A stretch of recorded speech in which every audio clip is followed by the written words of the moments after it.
말씀으로 봉독해 드립니다. 그러므로 형제들아, 주께서 강림하시기까지 길이 참으라. 보라, 농부가 땅에서 나는 귀한 열매를 바라고 길이 참아 이른 비와 늦은 비를 기다리나니 너희도 길이 참고 마음을 굳건하게 하라. 주의 강림이 가까우니라. 형제들아, 서로 원망하지 말라. 그리하여야 심판을 면하리라. 보라, 심판주가 문 밖에 서 계시니라. 형제들아, 주의 이름으로 말한 선지자들을 고난과 오래 참음의 본으로 삼으라. 보라, 인내하는 자를 우리가 복되다 하나니 너희가 욥의 인내를 들었고 주께서 주신 결말을 보았거니와 주는 가장 자비하시고 긍휼히 여기시는 이시니라. 내 형제들아, 무엇보다도 맹세하지 말지니 하늘로나 땅으로나 아무 다른 것으로도 맹세하지 말고 오직 너희가 그렇다고 생각하는 것은 그렇다 하고 아니라고 생각하는 것은 아니라 하여 정죄받음을 면하라. 너희 중에 고난은 당한 자가 있느냐? 그는 기도할 것이요. 즐거워하는 자가 있느냐? 그는 찬송할지니라. 너희 중에 병든 자가 있느냐? 그는 교회의 장로들을 청할 것이요. 그들은 주의 이름으로 기름을 바르며 그를 위하여 기도할지니라. 믿음의 기도는 병든 자를 구원하리니 주께서 그를 일으키시리라. 혹시 죄를 범하였을지라도 사하심을 받으리라. 그러므로 너희 죄를 서로 고백하며 병이 낫기를 위하여 서로 기도하라. 의인의 간구는 역사하는 힘이 큼이니라. 엘리야는 우리와 성정이 같은 사람이로되 그가 비가 오지 않기를 간절히 기도한 적 3년 6개월 동안 땅에 비가 오지 아니하고 다시 기도하니 하늘이 비를 주고 땅이 열매를 맺었느니라. 내 형제들아, 너희 중에 미혹되어 진리를 떠난 자를 누가 돌아서게 하며 너희가 알 것은 죄인을 미혹된 길에서 돌아서게 하는 자가 그의 영혼을 사망에서 구원할 것이며 허다한 죄를 덮을 것임이라. 아멘. 오늘은 본문의 말씀으로 주께서 강림하시기까지 길이 참으라는 제목으로 말씀을 증거하겠습니다. 말씀을 들을 때에 은혜의 말씀, 생명의 말씀이 되기를 주님의 이름으로 축원합니다. 오늘 이 자리에 나오지 못했지만 영상으로 함께하는 분들, 창원에서 또 경기에서, 용인에서 또 청송에서 함께 예배하는 모든 주의 성도들에게 하나님의 크신 사랑과 따뜻한 그 은혜가 함께 하기를 주님의 이름으로 축원합니다. 제가 고등학생 때에 책 읽기를 좋아해서 읽은 책 중에 대망이라는 책이 있습니다. 총 12권으로 된 대하소설인데 일본 전국시대를 배경으로 한 소설입니다. 여기에는 다양한 군상들이 등장을 하는데 그중 일본 전국시대를 주름잡는 3명의 아주 중요한 인물이 있습니다. 오다 노부나가, 토요토미 히데요시, 도쿠가와 이에야스가 바로 그들입니다. 누가 지어낸 이야기인지는 알 수 없지만 3인의 성격을 암축적으로 나타내는 유명한 이야기가 있습니다. 어느 날 현자가 그들을 찾아가서 울지 않는 두견새를 보여주며 어떻게 할 것인가를 물었다고 합니다. 제일 먼저 오다 노부나가는 저 두견새가 울지 않으면 죽여버리라 했고, 또 다음으로 토요토미 히데요시는 저 두견새가 울지 않으면 울게 하라고 했고, 토요토미 히데요시는 우리나라를 침범한 임진왜란의 주범입니다. 그리고 마지막으로 도쿠가와 이에야스는 저 두견새가 울지 않으면 울 때까지 기다려라고 했습니다. 그때 현자는 도쿠가와 이에야스에게 언젠가는 천하를 통일할 것이라고 말하고는 그 앞에 절을 했다고 합니다.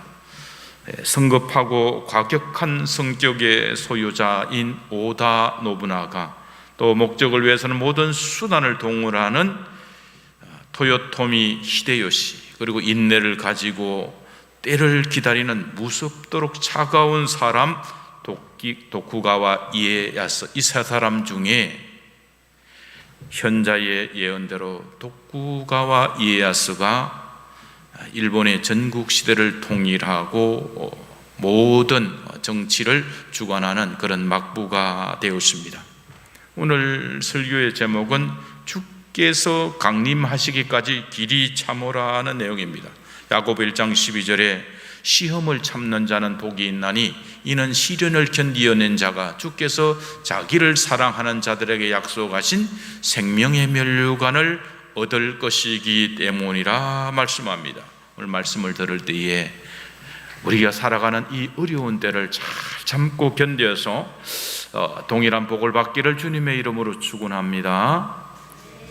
첫째 우리가 배울 말씀은 고난 중에 인내하고 그리스도의 재림을 기다리라고 말합니다.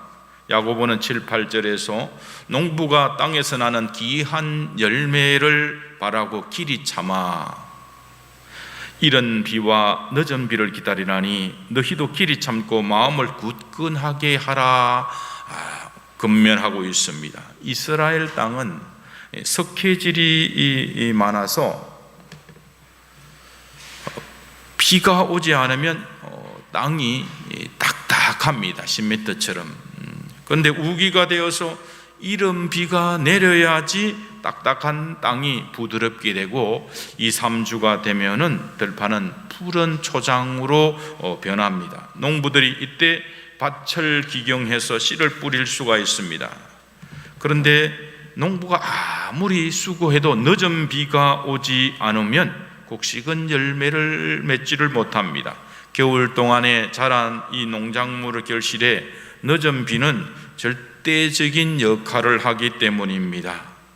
그래서 이른 비는 여기서 10월과 11월에 내리는 비를 의미하고 늦은 비는 3, 4월에 내리는 비를 의미합니다. 야고보는 농부가 이른 비와 늦은 비를 기다리면서 추수를 기다리면서 이른 비가 오지 않으면 파종을 할 수 없는데 이른 비가 오기를 기다리고 또 아무리 노력해도 늦은 비를 통해서 또 단비를 받지 않으면 그것을 자라지 않기 때문에 인내하면서 농부들이 기다리듯이 성도들도 주님의 재림의 날에 주님께서 오셔서 상급을 주실 것을 기다리면서 기다리라고 그렇게 권면하고 있습니다. 그리고 야고보의 시대에는 부자가 가난한 사람들을 착취하면서 멸시하는 일들이 많았습니다. 그래서 부자는 더욱 부자가 되고 가난한 사람은 더욱 가난한 자가 될 수밖에 없었습니다. 이런 상황에서 야고보는 부자들에게 가난한 자를 돌보라고 하면서 내 이웃 사랑하기를 내 몸과 같이 하라고 권면하고 가난받고 고통받는 성도들에게는 주께서 강림하시기까지 길이 참으라고 그렇게 권면하고 있습니다. 왜 우리가 이웃을 사랑하고 또 길이 참아야 합니까? 주님의 재림이 가깝기 때문에 그렇습니다. 참음이라는 것은 기다리는 것입니다. 기다림은 어떤 기다림이냐? 주님의 재림에 대한 믿음이 있어야지 가능합니다. 믿음은 어떤 믿음일까요? 하나님의 언약을 믿고 기다리는 그런 믿음을 말합니다. 성경의 3대 절기는 유월절과 맥추절과 수장절입니다. 그런데 영적인 의미에서 유월절과 맥추절은 이미 역사적으로 성취되었습니다. 유월절은 어린 양이신 예수님이 죽음이 인류를 구원하기 위해서 하늘의 미랄이 되어 땅에 파종된 씨앗이라고 설명한다면 맥추절은 오순절 성령 강림에 의해서 복음의 씨앗을 심는 농사의 첫 열매로서 영적 추수의 시작을 알리는 것입니다. 성령이 임하시니까 교회가 세워지고 하루에 베드로가 복음을 전하니까 3,000명씩 또 안전병기를 일으키니까 5,000명씩 회개하고 돌아오는 추수가 있었던 것입니다. 그리고 마지막 남은 수장절은 초막절이라고도 하는데 성령 강림으로 시작된 추수를 마무리하기 위해서 예수님께서 재림하는 것을 의미하는 겁니다. 예수님께서는 요한복음 14장 3절에서 가서 너희를 위하여 거처를 예비하면 내가 다시 와서 너희를 내게로 영접하여 나 있는 곳에 너희도 있게 하리라 하신 재림의 약속을 하셨습니다.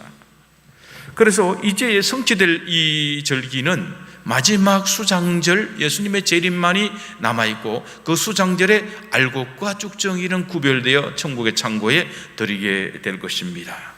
절기의 때는 무교절은 봄에 해당되는 것이고 맥주절은 초여름이고 수장절은 가을에 해당되는 절기입니다. 우리는 지금 가을에 해당되는 절기를 기다리고 있는 그러한 성도들입니다. 야고보는 부자들에게 보라 너희 밭에서 추수한 품꾼에게 주지 아니한 싹시 소리 지르며 그 추수한 자의 우는 소리가 만군의 주의 귀에 들렸느니라 하고 말씀합니다. 그리고 형제들에게 두 번이나 주의 강림하시기까지 길이 참으라. 너희도 길이 참고 마음을 굳건하게 하라. 주의 강림이 가까우니라 하고 말씀하고 있습니다. 즉 주님의 재림으로 시작된 수장절의 때에 알곡과 쭉정이를 구분하는데 알곡은 연약한 자를 사랑으로 돌본 자들이 알곡인 것이고 쭉정이는 부자이면서도 연약한 자들에게 사랑을 베풀지 않은 자들이 바로 쭉정이가 되어서 지옥불에 던져지게 되는 거예요. 우리가 또 길이 참아야 될 이유는 믿음의 선배들이 본을 보였기 때문입니다. 욥은 이해할 수 없는 고난을 받은 사람이에요. 욥은 하나님 앞에서 경건한 사람이었고 자녀들을 위해서 번제를 드렸던 그런 믿음의 사람이었습니다. 그럼에도 불구하고 그는 고난이 왔을 때에 욥기 23장 10절의 말씀에 내가 가는 길을 오직 그가 하시나니 그가 나를 단련하신 후에는 내가 순금같이 되어 나오리라고 말씀을 했습니다. 고백을 한 거예요. 그로 인해서 그는 하나님께 영광을 돌린 거죠. 왜 내게 이런 고난이 왔느냐고 하나님을 계속해서 원망하지 않았습니다. 욥은 자신의 죄로 인하여 고난을 받은 것이 아니라 사탄에 의해서 하나님의 영광을 위해서 시험을 받았던 거죠. 그러나 그는 이 고난을 통해서도 하나님께서 나를 순금같이 단련하여 주실 것이라는 믿음의 고백을 통해서 하나님께 영광을 돌리고 또 그로 인해서 그는 큰 영광의 복을 받았던 것을 우리는 욥기를 통해서 배웠습니다. 그리고 우리가 길이 참을 수 있는 것은 심판의 날에 하나님의 복이 우리에게 예비되어 있기 때문입니다. 9절에 보면은 형제들아 서로 원망하지 말라. 그리하여야 심판을 면하리라. 보라 심판주가 문 밖에 서 계신다 말씀합니다. 우리가 인내하는 이유는 결국에는 하나님의 심판의 날에 예비된 복이 생명의 면류관이 우리에게 예비되었기 때문인 줄로 믿습니다. 죄가 세상에 들어왔기 때문에 우리는 세상에서 고통을 많이 당할 수밖에 없습니다. 나쁜 일이 세상에 너무 많이 일어나고 있습니다.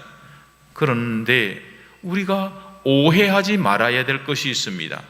예수님을 믿으면 모든 것이 만사형통할 것이라는 오해를 하지 말아야 된다는 거예요. 왜요? 이 세상에 죄가 들어와 있기 때문입니다. 믿음의 여정은 만사형통 들어와도 복을 받고 나가도 복을 받는 것이 아니라는 거예요. 물론 여기서 말하는 복은 세상적인 어떤 그런 복이 믿음의 여정에서는 복을 받지만 세상적으로 보기에는 그렇지 않을 수가 있다는 것입니다. 야고보는 고난당하는 성도들에게 농부가 땅에서 나는 귀한 열매를 바라고 길이 참아 이른 비와 늦은 비를 기다리나니 너희도 길이 참고 마음을 굳건하게 하라는 거예요. 농부들이 땅에서 나는 열매를 기다리는데도 그렇게 많은 시간이 들이는 거예요. 인내가 필요한 거죠. 그런데 하물며 하늘의 열매, 하늘의 알곡으로 열매가 맺어지기 위해서는 얼마나 인내를 해야 되겠습니까? 하늘의 상급을 받기 위해서는 얼마나 우리가 알곡으로 여물어져야 되겠습니까? 계시록 2장에서 말씀합니다. 다만 너희에게 있는 것을 내가 올 때까지 굳게 잡으라. 이기는 자와 끝까지 내 일을 지키는 그에게 만국을 다스리는 권세를 주리라 말씀해요. 우리에게 예비된 생명의 면류관의 그 권세는 만국을 다스리는 권세가 되는 줄로 믿습니다. 계시록 22장 20절의 말씀에 이것을 정언하신 이가 이르시되 내가 진실로 속히 오리라 말씀해요. 그래서 계시록은 이 말씀으로 마지막을 하면서 아멘 주 예수여 오시옵소서 마라나타라는 말로 마무리되고 있습니다. 누가복음 12장에 주께서 이르시되 지혜 있고 진실한 청지기가 되어 주인에게 그 집 종들을 맡아 때를 따라 양식을 나눠줄 자가 누구냐? 주인이 이럴 때에 그 종이 그렇게 하는 것을 보면 그 종은 복이 있으리라고 말씀을 하셨습니다.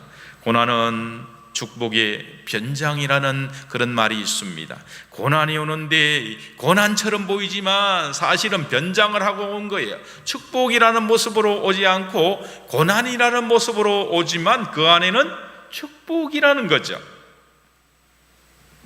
욥의 경우를 보듯 고난은 결국 욥은 넘치는 그런 복을 받았던 것을 알 수가 있습니다. 여러분의 삶에 있어서 여러분에게 주어진 달란트를 잘 가지고 남기기를 바랍니다. 땅에 숨겨둔 1달란트 받은 자와 같이 하지 마시고 2달란트, 5달란트 받은 자처럼 최선을 다해서 남기는 청지기가 하나님 앞에 칭찬받는 복된 성도인 줄로 믿습니다.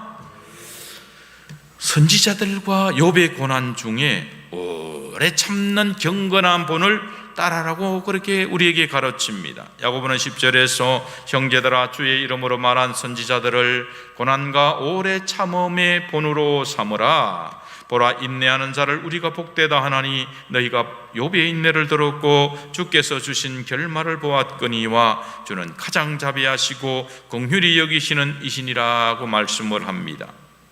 첫 번째, 선지자들과 욥의 고난을 오래 참음을 본받으라고 말씀해요. 구약의 대표적인 선지자들 엘리야가 있습니다. 엘리사가 있고 예레미야, 이사야, 아모스, 다니엘 등 많은 선지자들이 있는데 이들은 다 고난을 통해서 오래 참음으로 그 사명을 감당했습니다. 엘리야는 그렇게 하나님의 말씀을 순종함으로 말씀을 증거하기 위해서 3년 동안 비가 없으리라 했고 또 그로 인해서 엘리야는 아합에게 미움을 받고 고난을 받고 피해 다니고 숨어 다니는 수배범이 되었던 거예요. 또한 예레미야는 하나님의 말씀을 바르게 전함으로 인해서 감옥에 갇히고 구덩이에 던져지는 그런 어려움을 당했고 다니엘은 사자굴에 던져서 사자밥이 될 위기에 처했던 적이 있었습니다. 그런데 이러한 선지자들은 개인적인 잘못으로 인해서 고난을 받은 것이 아니라 하나님의 말씀을 바르게 전하고자 함에 있어서 그로 인해서 고난을 받은 것입니다. 그러므로 우리가 받아야 할 고난은 내 자신의 허물로 인해서 주어지는 고난이 되어서는 안 되고 하나님의 말씀인 복음을 전함으로 우리에게 주어지는 고난을 받아야지 참된 고난이 될 줄로 믿습니다. 마태복음 5장 10절에서 말씀합니다. 의를 위하여 박해를 받는 자는 복이 있나니 천국이 그들의 것임이라고 주님은 말씀하셨습니다.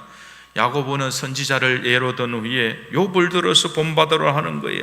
욥은 극심한 고난을 받았지만 그 고난을 통과한 후에는 재산이 2배로 늘었고 자녀도 10명이나 하나님이 허락하셨습니다. 야고보는 고난 가운데 무엇보다도 혀를 제어하여 바르게 사용하라고 말씀합니다. 12절에 내 형제들아 무엇보다도 맹세하지 말지니 하늘로나 땅으로나 아무 다른 것으로도 맹세하지 말고 오직 너희가 그렇다고 생각하는 것은 그렇다 하고 아니라고 생각하는 것은 아니라 하여 정죄받음을 면하라고 말씀을 합니다. 구약 성경에서는 맹세하지를 금하는 것은 아닙니다. 맹세하지 말라고 말씀하지만 그렇다고 해서 맹세는 무조건 안 해야 되는 것은 아니죠.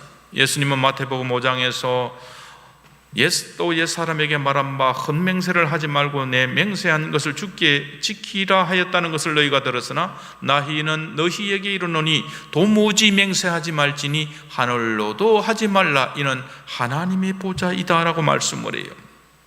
예수님께서 맹세를 금하신 것은 당시에 거짓 맹세하는 자들이 너무나 많았기 때문에 그런 겁니다. 그래서 여기서 야고보가 맹세하지 말라는 의미는 우리가 하는 말에 있어서 특별히 보정하고 내가 내 재산을 걸고 내가 우리 엄마 걸고 얘기할게, 내가 하나님 앞에 얘기한다, 이렇게 할 필요 없다는 거예요. 그렇게 하지 않아도 될 정도로 말에 신실한 사람이 되라는 거예요. 저 사람 하는 말은 보정수표야. 그런 인생을 살아라는 겁니다. 특별히 보정을 쓰거나 어떤 각서를 쓸 필요가 없을 만큼의 삶을 살아는 거예요. 보통 남편들이 아내들한테 각서를 쓸 때에 남편을 잘 믿는데 각서를 쓰려고 합니까? 아니죠. 당신 다음에 이렇게 하면 뭐 전재산 다 내 거 뭐 이런 거 쓰는 이유가 자꾸 거짓말하고 약속을 못 지키니까 각서를 쓰러 가는 거예요. 재판장에 나가면 맹세하죠. 정의는 어쩌고 저쩌고 하고 합니까? 하고 왜 그래요? 나와서 자꾸 거짓말을 하는 거예요. 진실만을 말하지 않은 자들이 많아서 진실만을 말하지 않으면 당신은 그게 응당한 벌을 받을 것을 맹세합니까? 예, 이렇게 되는 거죠. 근데 그리스도인은 그렇게 살지 말라는 거예요. 말 자체가 보정스가 되도록 그렇게 인생을 살아라는 거죠. 그리고 세 번째 우리가 받는 교훈은 모든 상황 가운데 있을지라도 기도하라고 권면합니다. 13절에 너희 중에 고난당하는 자가 있느냐 그는 기도할 것이요 즐거워하는 자가 있느냐 그는 찬송할지니라. 너희 중에 병든 자가 있느냐 그는 교회의 장로들을 청할 것이요 그들은 주의 이름으로 기름을 바르며 그를 위하여 기도하라고 말씀합니다. 고난의 때 병든 때에도 기도하라는 거예요. 당시의 성도들은 어떤 고난을 받고 있었습니까? 여러 가지 고난이 많이 있겠지만 가장 큰 고난은 주님을 믿음으로 받는 고난이 가장 큰 고난이었습니다. 그런 고난의 때에 기도하라는 거예요. 바울과 실라는 복음을 전하다가 감옥에 갇혔을 때에 옥중에서도 기도하며 하나님을 찬양을 했습니다. 그러니까 옥문이 열리는 역사가 있었음을 우리는 사도행전 16장 25절에서 알 수가 있습니다. 병든 때에도 기도하라는 거예요. 병이라 할 때 우리는 육신의 질병만을 생각하는데 여기에는 영적인 병을 포함하는 겁니다. 영적인 병이라는 걸 어떤 게 있을까요? 낙심될 때 하나님의 말씀을 보고 싶지도 않고 하나님께 기도하고 싶지도 않을 때 그것이 영적인 병이에요. 우리가 아프면 어떤 증상이 일어나죠? 저 어릴 때 보면 꼭 아프면 빵을 사줘요. 평소 같으면 빵을 잘 먹는데 아플 때는 빵도 귀찮아요. 그러니까 육신의 몸이 아프면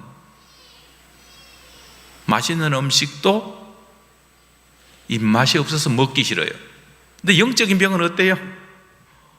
건강할 때는요, 배고플 때는 하나님의 말씀을 들으면 참 꿀송이같이 달아요. 설교도 좋아요. 그런데 언제부턴가 설교가 듣기 싫고 거슬리고 말씀도 읽기 싫고 기도하는 것도 더 싫고 그러면 어떤 거예요? 영적인 병에 걸렸다는. 그때 뭐라고요? 기도하고 기도해 주라는 의미죠. 즐거울 때 찬양하라는 거예요. 우리는 자신이 고난에 닥쳤을 때는 하나님 앞에 기도하잖아요. 근데 그 고난의 문제가, 기도의 문제가 해결되고 잘 되면 그때부터는 금세 잊어버려요. 그런데 그렇게 하지 말라는 거죠. 감사하고 찬양하라고 가르치고 있습니다. 야고보는 본문 14절에서 16절에 병든 자를 위하여 기름을 바르고 기도하라고 가르칩니다. 당시에는 기름이 약이나 치료제로 쓰였습니다. 바울은 디모데의 위장병이 있었는데, 디모데는 젊은 목회자로서 스트레스가 너무 많아서 위장에 병이 생겼어요. 그때 포도주를 약으로 쓰라고 그렇게 가르치고 있습니다. 그렇다고 해서 이 시대에 약만 쓰면 되는 게 아니죠. 뭐 문제가 생기면 포도주 한 잔 먹고, 뭐 문제 생기면 기름 바르고, 그게 우선이 아니죠. 뭐가 우선이에요? 하나님 앞에 기도가 첫 번째 약인 줄로 믿습니다. 구약과 신약이 우리에게 약이 되어야 될 줄로 믿습니다. 그렇다고 기도만 할 필요는 없는 거예요. 현대는 야고보 시대에 비하면 의학이 놀랍게 발달을 했습니다. 그렇다고 의술만 의지하는 것은 성도의 바른 자세가 아닙니다. 우리는 항상 모든 병에 있어서, 문제에 있어서 하나님 앞에 기도하는 것이 가장 우선되어야 될 줄로 믿습니다. 왜냐하면 생명의 근원이 하나님으로부터 나오기 때문에 그렇습니다. 현대의술로 그 원인을 알 수 없는 병들이 무려 5,000가지가 넘습니다. 코로나가 바이러스가 생겼는데 새로운 바이러스가 계속해서 생겨나는 거예요. 그런 것은 무엇을 말합니까? 하나님만이 병을 고칠 수 있다라는 것을 의미하는 겁니다. 바울은 자신의 육체에 가시져 병을 고쳐달라고 3번이나 기도했지만 하나님께서는 그에 대해서 허락하지 않았습니다. 고린도후서 2장 9절의 말씀에 이렇게 응답합니다. 내게 이르기를 내 은혜가 네게 족하도다. 이는 내 능력이 약한 데서 온전하여 짐이라. 사도 바울은 능력이 대단한 사람이었습니다. 사도 바울이 가지고 있는 손수건을 환자에게 갖다 얹으면 그 환자가 병이 나와버렸습니다. 그럼에도 불구하고 사도 바울은 자신의 어떤 병을 위해서 기도하는데 그 병이 고쳐지질 않아요. 하나님 고쳐주세요, 육체의 가시를 해결해 주세요라고 기도했지만 하나님은 내가 약한 데서 온전하여진다라고 그 병을 고쳐주지 않았습니다. 바울은 능력의 사람이기 때문에 그로 인해서 교만하여질 수가 있었기 때문에 하나님은 약한 그 가시를, 육체의 가시를 몸에 그대로 두었던 것입니다. 그래서 우리는 때로는 기도할 때에 아무리 기도해도 하나님께서 육신의 질병을 기도하지 않을 때가 있습니다. 아무리 자녀의 문제를 위해서 기도할지라도 자녀의 문제를 해결해 주지 않을 때가 있습니다. 그렇다면 그때 우리는 혹여 이것이 하나님께서 내 약한 이 부위를 통해서 교만하지 않도록 내게 허락한 육체의 가시가 아닌지 점검하고 묵상해야 될 줄로 믿습니다. 야고보는 고난의 때에, 병든 때에 기도하라고 말씀합니다. 그렇다면 성도는 어떤 기도를 드려야 할까요? 다윗은 시편 119편에서 하나님께 이렇게 고백합니다. 고난당한 것이 내게 유익이라. 이로 말미암아 내가 주의 율례들을 배우게 되었나이다 라고 고백을 합니다. 다윗이 어떤 고난을 받았는지, 어떤 고난을 통해서 유익이 되었는지는 성경에 기록하고 있지 않습니다. 우리는 정확하게 알 수가 없습니다. 자신의 실수로 인해서 고난을 받았을 수도 있죠. 남의 유부녀를 탐하다가 고난을 받을 수도 있었습니다. 하나님의 말씀대로 살려다가 고난을 당하는 것도 있었을 것입니다. 그런데 다윗의 이 고난이 내게 유익이라는 것을 우리에게 적용하면은 모든 고난은 고통스러운 거예요. 그러나 결국 우리에게는 유익이 된다는 것입니다. 지금은 죽을 것 같아요. 이 문제가 해결 안 돼서 너무너무 답답해요. 막 우울증이 올 것 같아요. 도대체 몇 년을 기도했는데 하나님은 왜 안 들어주십니까?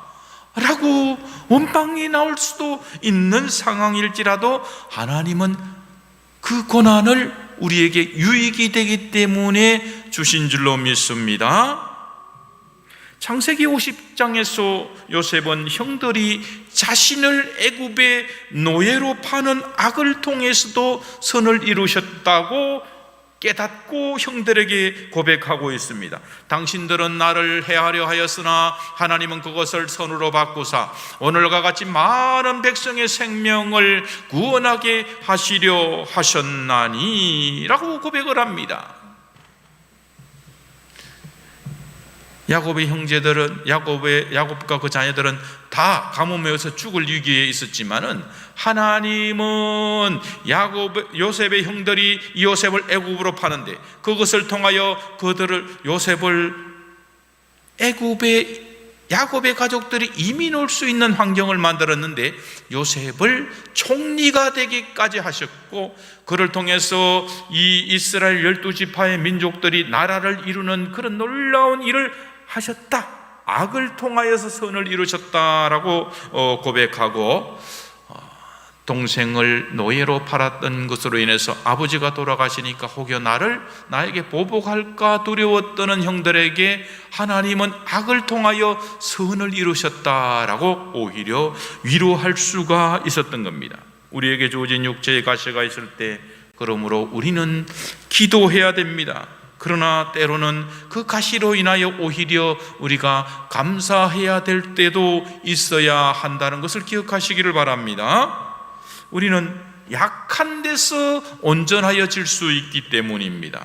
탕자는 먼 나라에 가서 돈이 많을 때는 허랑방탕했습니다. 그러나 그 돈을 다 잃어버렸을 때에 그는 가난을 겪고 지엄열매로 사료로 자기의 음식을 대신할 때에 아버지께 행한 자신의 죄를 깨달아서 아버지의 집으로 돌아올 수가 있었습니다.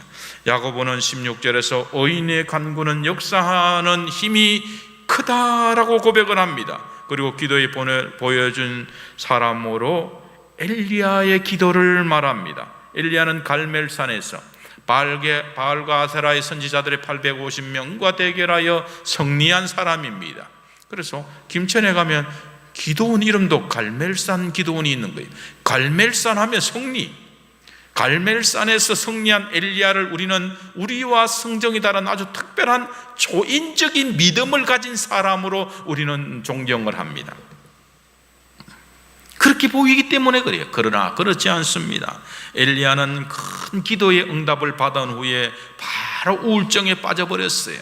내가 이 정도 사역을 했으면 아합이 회개하고 돌아와야지, 이세벨도 당연히 회개해야지, 그런 반응이 있을 줄 알았는데 오히려 내가 너를 죽이리라는 연락이 왔을 때 그만 우울증에 빠지고 도망쳐서 남쪽으로 국경지대까지 남유다와 애굽의 국경 광야까지 들어가서 나를 죽여주소서라고 기도하고 있는데 그때 그 나무가 로뎀 나무예요.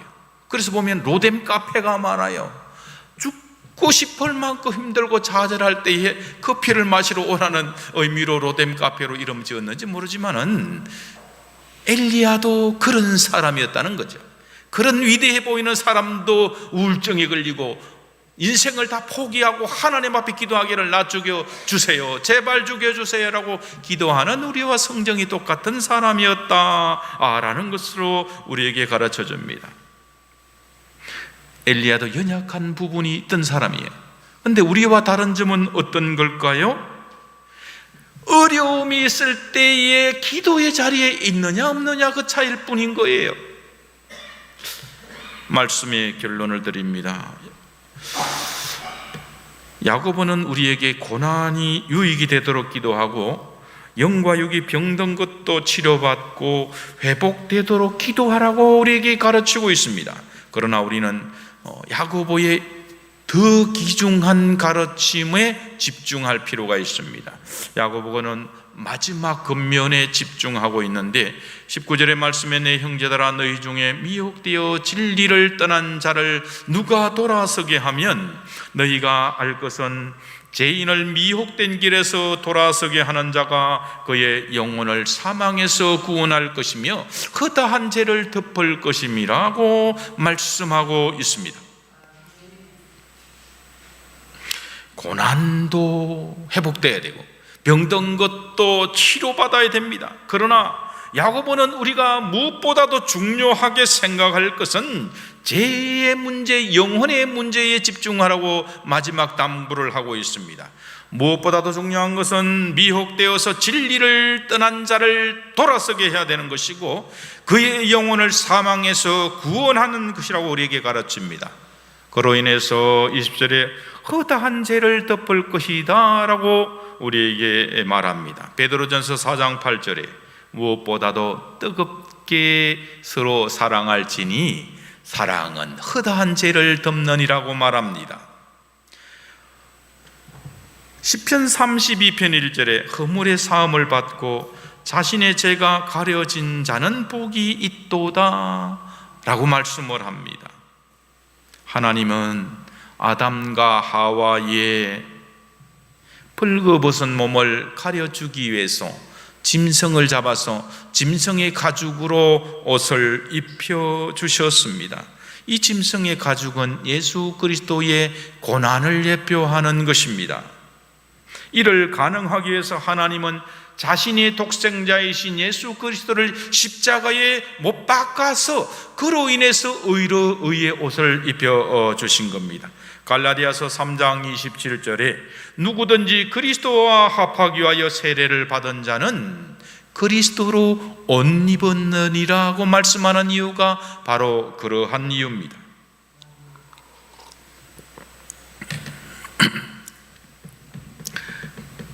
이는 곧 예수 그리스도의 보혈의 피로 만든 의의 옷을 입음으로 말미암아서 우리의 죄의 허물과 부끄러운 수치가 가려워지고 의롭다함을 받게 되었다라는 것입니다. 예수 그리스도로 옷을 입었다는 의미가 무엇입니까? 이제 나는 예수의 신분으로 살아가는 것을 나타내는 거예요. 판사는 재판정에 설 때에 법복을 입습니다. 의사는 환자를 대할 때 의사의 가운을 입어요. 그렇다면 예수 그리스도의 보혈로 만든 옷을 입는 사람은 어떤 사람이에요? 예수로 살아가는 사람이다라는 의미입니다. 내가 예수의 보혈로 옷을 입었다는 것은 나의 삶은 내 안에 그리스도가 사는 것이고 그리스도처럼 살아가야 된다는 것을 의미하는 겁니다. 예수님은 요한복음 15장 5절에서 나는 포도나무요 너희는 가지라고 말씀하고 그가 내 안에 내가 그 안에 거하면 사람이 열매를 많이 맺나니 나를 떠나서는 너희가 아무것도 할 수 없음이라. 예수님을 떠나서는 아무것도 할 수 없는 거예요. 나는 예수님이 포도나무요 우리가 가지가 된다는 것은요 예수님과 우리는 하나라는 의미가 있는 거예요. 가지가 어떻게, 나무와 가지가 어떻게 구별될 수가 있습니까? 어제 제가 가지치기를 많이 했어요. 붙어 있으면 한 나무예요. 여기까지만 가지고 여기는 포도나무가 아니야 이런 게 아닙니다. 무조건 포도나무에 붙어 있는 가지는 포도나무가 되는 거예요. 예수님 안에 있는 사람은 다 예수님이 되는 줄로 믿습니다. 하나님의 형상을 입은 자가 되기 때문에 우리는 하나님의 자녀가 되는 거예요. 예수님은 세상을 구원하고자 오셔서 구속을 성취하셨습니다. 골로새서 1장 24절에 내가 이제 너희를 위하여 받는 괴로움을 기뻐하고 그리스도의 남은 고난을 그의 몸된 교회를 위하여 내 육체에 채우노라고 말합니다. 그러므로 그리스도인의 참된 고난은 그리스도의 남은 고난에 동참하는 거예요. 우리가 어떤 허물과 죄로 인해서 당하는 그런 고난을 우리는 자랑해서는 안 됩니다. 그리스도의 남은 고난이에요. 그리스도께서 이 세상에 오셔서 구원하시기 위해서 십자가에 못 박혀 죽으셨는데 그분이 성천하면서 마지막으로 주신 말씀이 나의 증인이 되라는 거예요. 예수님을 증거한다는 것은 고난의 삶을 의미하는 거죠. 예수님의 고난에 동참한다는 것은 곧 복음을 증언해서 죄인을 미혹된 길에서 돌아서게 하는 자, 그의 영혼을 구원받게 하는 것이 바로 고난인 거예요. 복음을 전함으로 주님의 남은 고난에 동참하시기를 바랍니다. 코로나 시대에 매우 어렵다고 말합니다. 그럼에도 불구하고 복음을 전하는 것은 곧 고난인 거예요. 길거리에 꼭 나가서 전도지를 주는 것을 전도라고 생각하지 마십시오. 나의 삶을 바르게 사는 것도 고난인 거예요. 예수 믿는 사람, 저 사람 때문에 교회 가고 싶다라고 하는 것도 전도인 줄로 믿습니다. 나는 이렇게 해서 예수님을 믿음으로 이렇게 변화되었다고 간증하는 것도 전도의 하나인 줄로 믿습니다. 전도의 자리에 직접 가지 못해도 선교사를 위해서 후원하며 헌금하는 것도 보내는 선교사가 되는 줄로 믿습니다. 그를 위해서 새벽마다 기도하는 것도 선교사인 줄로 믿습니다. 교회 안에 전도해야 될 사람이 너무 많은 시대를 살아가고 있습니다. 교회 안에 아직도 쭉정이에 머물고 있는 알곡으로 여무러지지 못하는 그러한 지체들이 많이 있습니다. 그들을 위하여 새벽마다 눈물로 기도하며 아직도 하나님을 알지 못하는 이들에게 빛이 어둠의 빛이 돼 어둠이 알지 못하는 상태에 있는 형제들과 자녀들과 이웃들과 이 복음의 불모지 영천을 향해서 기도하는 것이 바로 고난에 참여하는 것인 줄로 믿습니다. 주께서 강림하시기까지 길을 참아서 승리하는 우리 모두가 되기를 주님의 이름으로 축복합니다. 기도하겠습니다. 하나님 아버지, 감사함을 드립니다. 저희를 위하여 고난을 받으시고 그로 인하여 구속을 성취하신 하나님, 저희들이 길이 참아서 저희들도 그리스도의 고난에 참여하여서 아버지 하나님, 예수의 정인이 되어서 아름다운 알곡으로서 많은 자를 주님께 인도하여 사망에서 생명으로 옮겨지는 그러한 추수꾼의 역할을 잘 감당하게 하여 주시옵소서. 마지막 수장절 우리 주님이 재림하실 때에 알곡과 쭉정이를 구분한다 하셨사오니 아버지 하나님, 코로나의 바람에 날려가는 왕겨 같은 쭉정이 같은 인생을 살지 아니하고 어떠한 고난의 바람이 불어도 알곡이 되어서 하나님의 말씀에 뿌리를 두고 교회가 교회답게, 예배는 예배답게, 성도는 성도답게 살아 세상의 빛과 소금의 역할을 힘있게 담당하는 영천중문의 성도 되게 하여 주시옵소서. 말씀으로 영상으로 예배 참여하는 모든 성도들 되게 하여 주시옵소서. 우리를 구원하신 주 예수 그리스도 이름으로 기도드리옵나이다. 아멘.